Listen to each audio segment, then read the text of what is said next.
슬픈 승리자 이태준 1933년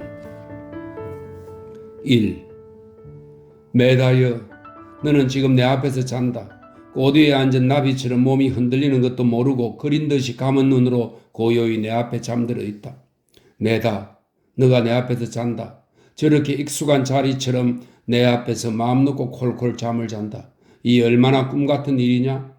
내가 지은 일이로도 돼 꿈인가 싶어 이따금 너희 손을 잡아보면 너희 보드라운 손은 이렇게 따스하고 맥은 헤일 수 있게 또박또박 뛰는구나. 너는 지금 확실히 내 앞에 자고 있다. 메다, 너는 나에게 얼마나 찬 여자였느냐? 너희 몸에 이만한 체온이 어느 구석에 있어 보였느냐?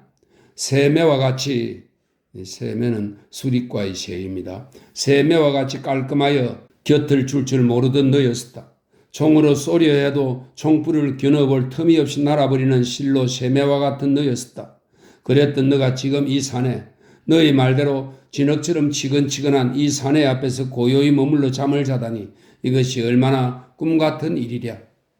아무튼 메다, 너는 지금 내 앞에 자고 있다.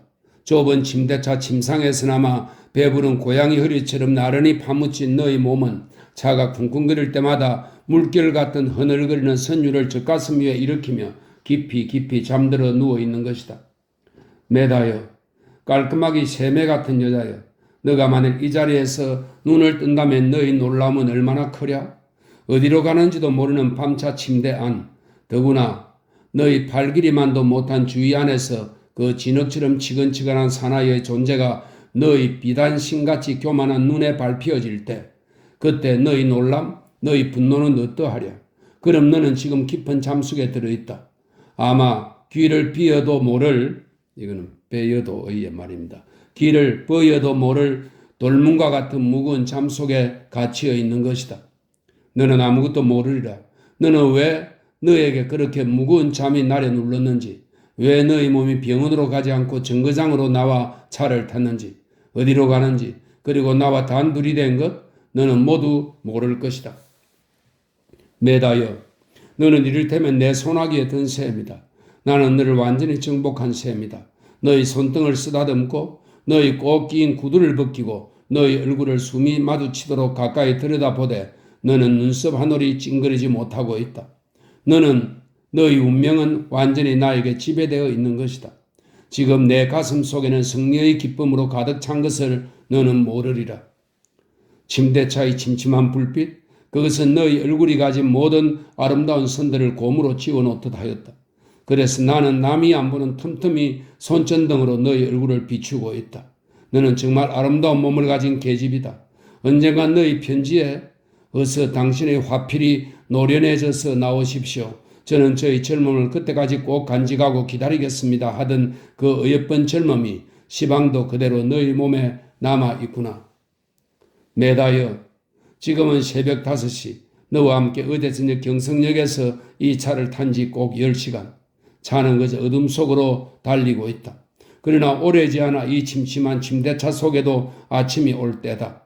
너를 정복한 내 세력도 이 어둠과 함께 사라지지 않으면 안 될 때가 가까웠다. 슬픈 일이다. 나는 너가 만일 영영 눈을 뜨지 못하리라고 믿는다면 결코 너희 옆을 떠나지 않고 나의 행복된 시간을 끝까지 나의 것으로 지키리라. 그러나 너가 깨어난다면 너에게 나를 죽일 만한 아무런 무기도 없이 다만 눈총으로 미움의 절정에 올라서서 나를 나르다 본다면 그것이 나의 가장 큰 무서움인 것이다. 너의 얼굴 위에서 나를 위한 미움을 바라본다는 것은 나로서는 차라리 죽음을 바라보기보다 더 가슴 아픈 일일 것이다. 그러므로 나는 너를 여기 뉘어놓은 채 더 날이 밝기 전에 이 차에서 사라지려는 것이다. 메다여, 너가 만일 영영 눈을 못 뜨고 만다 치자. 그러면 너는 저승에 가서 너를 죽인 원수를 갚을 길을 걱정하리라. 그러나 그것은 안심하여도 좋다. 위에서도 말하였거니와 너가 죽고 말 줄만 안다면 애초부터 너희 옆을 떠나지 않을 나이다. 너가 만일 죽어 저 세상에 소문이 퍼진다면 범행의 주인공 내가 모를 리가 없겠고 내가 너희 죽음을 들은 이상 단 1분 동안이라도 비겁하게 입을 다물고 있을 내가 아니다. 그것만은 믿어다오. 나는 곧 너희 죽음 앞에 나타나 달게 내 죄를 받을 것이다. 메다여, 어디선가 개 짖는 소리가 휙 지나친다. 아마 다음 정거장이 가까웠나 보다. 오 메다, 너희 손은 아직도 따스한 피를 쥔 채 있다. 맥도 아직은 또박또박 뛰건만 날은 자꾸 밝아오는구나. 2. 여기서 나는 독자들의 궁금하실 것도 깨닫습니다. 그래서 대강으로 남아 여러분의 궁금증을 밝혀드릴 겸 또 나로서 세상에 그보다도 메다 같은 여성들에게 하소연도 할 겸 메다와 나의 과거를 필요한 데만 적어보려 합니다. 저 메다를 만나기는 벌써 6, 7년 전 원산이었습니다. 그도 피학교의 교원으로 있었고 나도 같은 교원으로 1년 동안을 그 직원도 많지 않은 조그만 사무실 속에서 같이 지냈습니다. 그 1년이야말로 나에게서 다시 올 수도 없거니와 바랄 수도 없는 황금시대였습니다. 그때 어느 날 오후였습니다. 7월 말이든가 봅니다. 그러기에 방학이 며칠 안 남아 메다와 나는 서로 얼마 동안 만나지 못할 것을 서운해하던 것이 생각납니다. 선생님, 오늘 오후에도 낚시들 가셔요? 메다는 시험지를 꽂다 말고 채점하다가 말고 이 말입니다. 시험지를 꽂다 말고 낮은 목소리로 나만 듣게 물었습니다. 나는 그날 다른 볼 일이 있었으나 얼른 가지요. 구경 오시겠습니까? 하고 그를 보았습니다. 그는 대답은 없었습니다. 그러나 그의 얼굴 위에는 가리다 하는 말대답보다도 더 또렷이 성나가는 표정이 보였습니다. 몇 시에 가느냐고는 왜 묻지 않나 하고 몇 번 곁눈으로 그를 보았으나 그의 천진한 신경은 다른 선생들 못 듣게 이만 말이라도 우리끼리만 주고받은 것이 크게 속으로 무안한 듯 수그린 붉은 얼굴에 땀을 씻을 뿐이었습니다. 그는 내가 즐겨 다니는 낚시터를 그전부터 알았습니다. 그러나 혼자 온 적은 없었습니다. 다른 선생들과 혹은 학생들과 두어 번 온 적이 있습니다. 그럴 때마다 나는 메다가 혼자 와 주었으면 하는 충동을 몰래 받곤 했습니다. 그렇듯 나의 욕망이 이루어지는 날 나는 바다 위에라도 껑충껑충 뛰어나가고 싶은 끓어오르는 청춘의 행복감을 가슴이 벅차게 안아들였습니다. 나는 낚싯대를 메고 이내 주인집을 나섰습니다. 이내 떠나기는 했으나 점심 먹을 것을 사러 광거리까지 갔다 오느라고 바다에 이르기는 더디었던 모양입니다. 그랬기에 나의 밀집 번거지보다도 메다의 파라솔이 먼저 낚시터에 해를 가리고 앉아 있었지요. 나는 그를 놀래주려 가만가만 뜨거운 모래를 절에 밟으며 그의 곁으로 갔습니다. 그러나 기다란 나의 그림자가 성큼성큼 벌써 그의 앉은 앞을 지나쳤거늘 그가 몰라서 가만히 앉았던 것은 아니겠지요. 아니, 이런 자질구레한 이야기는 그만두겠습니다. 아무튼 그날 우리는 출렁거리는 가슴을 안고 출렁거리는 푸른 바다에 가지런히 발을 담그고 앉아 긴긴 여름날의 반나절을 해가 지나는 줄도 모르고 보내었습니다. 그때 우리는 나는 당신을 사랑합니다 하는 말 한마디 주고받지 않았지만 무엇으로인지 마치 말을 모르는 짐승들이 서로 사랑하고 믿듯 서로 따지지 않고도 서로 사랑하는 것을 알고 믿었습니다. 그 다음 날부터 메다와 나 사이는 사무실 안에서 남들이 보기엔 평소보다 오히려 의가 상한 듯 말이 적어졌습니다. 그 대신 우리 둘의 눈의 속삭임은 사무실 안위로 돼 무인지경과 같았습니다. 메다는 그 후 이내 나들어 동경으로 가라고 권했습니다.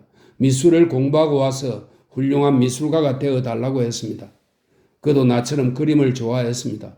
그래서 나는 쓸 줄도 모르는 와트만을 펴놓고 이거 와트만은 와트만지를 말하는데 수채화용 순백색의 두꺼운 종이입니다. 그래서 나는 쓸 줄도 모르는 와트만을 펴놓고 능금을 그리고 달리아를 그리고 나다가 가끔 메다의 얼굴도 그려보았습니다. 이러다가 하루는 메다가 자진하여 내 빈약한 화가 앞에서 그의 저고리 옷구름을 끌었습니다. 그때 나는 들었던 화필을 나도 모르게 손에서 떨구고 말았습니다. 어찌 그의 상반신이 아름다웠던지요? 그리스 조각이 아니요. 오늘 조선의 산 사람 속에서 그렇게 아름다운 어깨, 가슴, 팔을 구경할 수 있는 것은 정말 경이였습니다. 나는 그의 상반신뿐만 아니라 하반신까지도 구경할 수가 있었습니다. 그는 전신이 그렇게 아름다웠습니다. 그는 나에게 창작적 정열을 돋우어 주기 위해서는 사양하는 것이 없었습니다. 그러나 나는 무서웠습니다. 그의 비너스 같은 몸이 옷을 틀어던지고 나설 때마다 나는 손이 어는 듯 슬그머니 붓을 놓아 버리곤 했습니다. 오냐, 지금은 때가 아니다. 어서 옷을 입어라.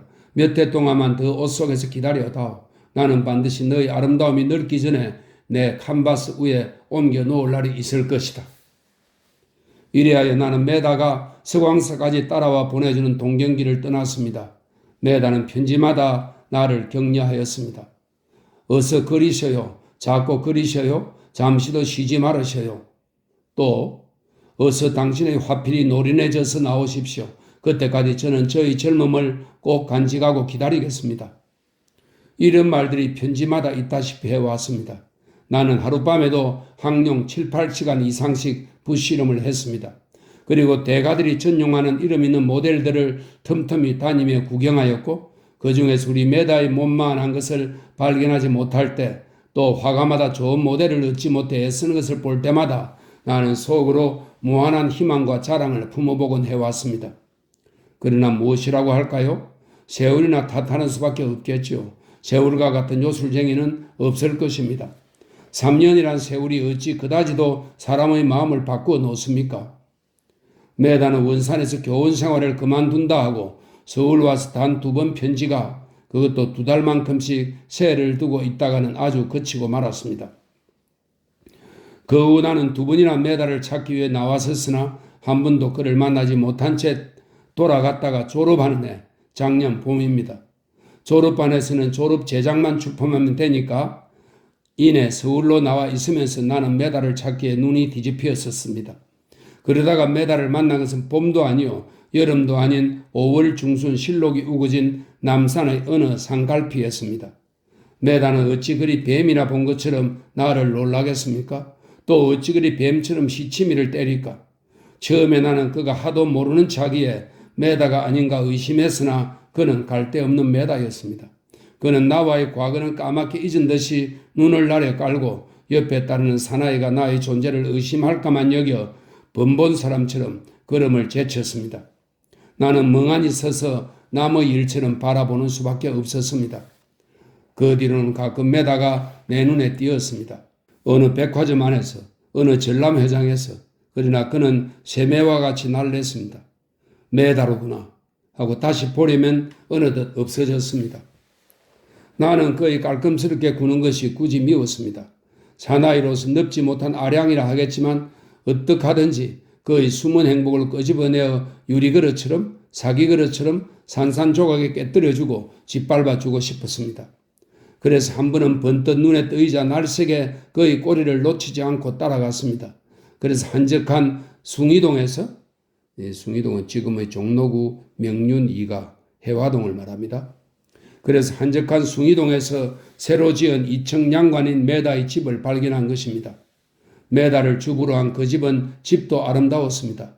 초가집들 사이에 혼자 오뚝 솟아있건만 회색 벽돌의 다 가라앉은 빛이며 용마루 높은 새까만 돌지붕과 나무 창살 덧문들까지 그리고 짙은 녹색의 회나무까지 뒤에 서 있어 모두 무게있고 조용해 보이는 영국풍의 주택이었습니다. 문에는 대리석 문패에 김지국이라 쓰여 있으니 호남의 인류 부호로 서울 와서 어느 은행의 중력으로 있는 김지국, 메다의 남편이 그인 것도 이래서 처음 알았습니다. 그러나 메다의 행복을 어떻게 깨뜨려주나? 별 도리가 없었습니다. 그저 메다의 집을 안김이라 나는 자주 그의 집이라도 바라보러 갔습니다. 그의 집 앞에는 넓은 공지가 있어서 그림을 그리러 다니다가는 그릴 데가 없으면 그 공지로 가서 화가를 붙여놓고 메다의 집만 그리곤 했습니다. 그래서 스케치판으로 그린 것은 부지기수요. 20호, 30호 풍경으로만 그린 것도 석 장이나 됩니다. 그 중에 30호짜리를 그릴 때입니다. 일요일 아침이라 메다의 남편이 11점이나 된 때인데 이제 일어나 나오는 듯 번질번질한 베스로브를 입은 채 여송년을 피워물고 어슬렁어슬렁 내 옆으로 왔습니다. 한참 바라보더니 우리 집이 그리면 보기 좋겠소? 했습니다. 네, 훌륭한 풍경이 됩니다. 하고 공손히 대답했습니다. 그러니까 그는 이런 말을 하면서 들어갔습니다. 그거 다 그리거든 나 좀 구경하게 알려주오. 알려달라는 것이 아니곱기는 했습니다만 이래하여 그 그림이 메다 남편에게 팔리었고 또 그 다음 일요일엔 그의 초상화까지 그리러 가게 되었던 것입니다. 이런 관계로 나의 거친 신발은 알른알른하는 메다의 집 현관에 처음으로 놓여지기 시작했습니다. 새까만 비로드로 백을 친 앞에 검은 예복에 금태 안경을 쓰고 나타나는 김치국의 사람 생김. 남들은 그의 작은 눈과 두터운 입술을 보고 도야지 상이라 흉을 본답디다만 화가의 내 눈에는 매끈한 얼굴보다 평범하지 않은 그의 도야지 상이 차라리 정답기도 하고 그리기도 쉬웠습니다. 그 이튿날은 그는 은행으로 가고 나는 혼자 그의 응접실에서 그의 사진을 놓고 그렸습니다. 사진은 그의 독사진이 아니요 최근에 박았다는 메다를 옆에 앉힌 사진이었습니다. 그런데 메다가 그 전날부터 내 눈에 얼씬도 하지 않은 것은 물론입니다. 이청 제방 속에서 기침도 크게 못하는 메다의 마음은 결코 평온하지 못했을 것입니다. 자기 남편이 은행에 간 동안은 아마 낮에도 방문을 잠그고 있었는지도 모르지요. 아무튼 나는 한참씩 붓을 놓고 사진 속의 메다를 바라보고 쉬면서 그의 남편 초상을 주인의 비위대로 그려놓았습니다. 은행에서 돌아온 김지국은 대단히 만족해 했습니다. 외투도 벗지 않고 2층으로 올라갔습니다. 그것은 물론 메다를 다리러 갔던 것이겠죠. 메다는 날이 오지 않았습니다. 남편은 이번에는 그림을 들고 올라가더니 한참 만에 벙긋거리며 내려와서 여보 내일도 오시오. 우리 부인도 그려주시오. 한 대 가지런히 걸어놓게. 애초에 저 사진처럼 같이 안녕을 그릴 걸 그래서 했습니다. 나는 그 이튿날도 갔습니다. 메다는 우악스러운 남편에게 손목이 끌리어 억지로 제 방에서 내려왔습니다. 요즘 시체 사람들이 내우는 무슨 내우람? 그의 남편은 내우라 했습니다. 얼굴이 숙녀꽃처럼 핀 메다는 마지못하여 백 앞에 와 앉았습니다. 처음에는 나의 손도 몹시 흥분된 듯 붓이 이것저것 함부로 잡혔더랬습니다. 그의 남편은 이내 은행으로 가고 모델과 화가 메다와 나뿐이었습니다. 나는 붓을 멈추고 물었습니다. 그렇게 흥분되시오? 그는 대답은 없이 눈을 적시어 보였습니다. 이슬 같은 가벼운 눈물이었습니다. 화가의 심리라 할까요? 좌우가 메다의 야릇한 표정을 한번 그려놔 보리라 하고 다시 손에 충실하려 했습니다만 내 기억력은 결코 메다를 연인으로 잊으려 하지 않았습니다. 이럭저럭 점심때가 되었습니다. 이날은 어쩐 일인지 메다가 손수 간단한 하나마 조촐한 점심상을 가지고 나왔습니다. 그 점심상을 앞에 놓고 섭니다. 나는 메다들은 나와 함께 달아나 주지 않으려느냐 물었습니다. 메다는 외면을 하고 말이 없기에 다시 대답을 해달라 하니 그는 휘파람 같은 소리로 대운 치근치근하오 진흙 가꾸려 했습니다. 그가 부엌으로 간 셈입니다. 나는 그가 먹을 음식 그릇에 잠약을 탄 것입니다. 내가 그를 잃어버리고 이것을 먹어야 잠을 이루어보던 독일제의 진짜 잠약입니다. 주머니에 있는 대로 다 탔으나 흥분된 메다의 미각은 맛도 모르는 듯 그 음식을 죄다 마셨습니다. 그렇지 않아도 모델로 앉으면 졸음이 오는데 그는 이내 졸기 시작했고 이내 의식을 잃어버린 것입니다. 나의 이야기는 여기까지입니다. 더 말씀하지 않아도 여러분은 일의 전말을 능히 짐작하시리다. 그런데 한 가지 남은 말은 메다가 깨어나겠느냐 못 깨어나겠느냐 그것입니다. 그것은 나도 모릅니다. 만일 그가 죽고 만다면 그것은 참말 슬픈 일이외다. 나도 처음부터 그를 죽이는데 욕망이 있은 것은 아닙니다. 나만 무리스럽게라도 아무도 모르게 메다와 함께 멀리 가는 밤차를 타보는 것, 즉 달아나는 형식만이라도 가져보고 싶었던 것입니다.